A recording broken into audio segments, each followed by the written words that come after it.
I'm meteorologist David Boyd in the StormTrack 5 Weather Center with an update on the weekend winter storm. Saturday and Sunday, both StormTrack 5 weather alert days. This is a weather pattern favorable for significant snow and or ice in our region, and we are expecting travel impacts Saturday, Sunday, and even into Monday. It's still unclear on exactly how much snow is going to be falling and also how much ice may accumulate, and it could get mild enough in a few spots for a cold rain for part of the event. We're also going to be monitoring how much freezing rain and wet snow might impact power.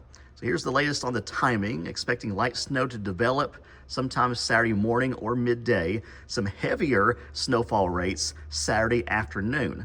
But new today, more forecast models showing some mild air aloft, changing the snow over to an icy wintry mix. That's the pink.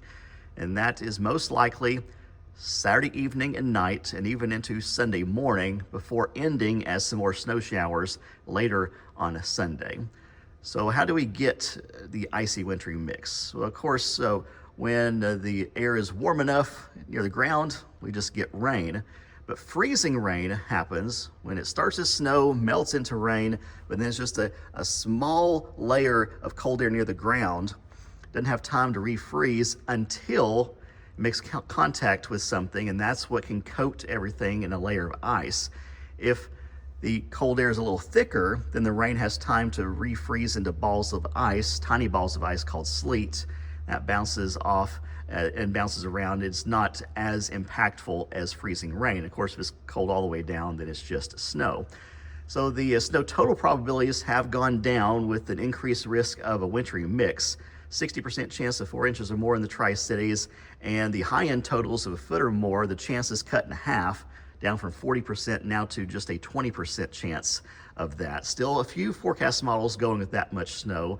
At this point, we're thinking the most likely range would be 3 to 7 inches of snow in the Tri-Cities, plus ice on top of that, and it could be a significant ice storm.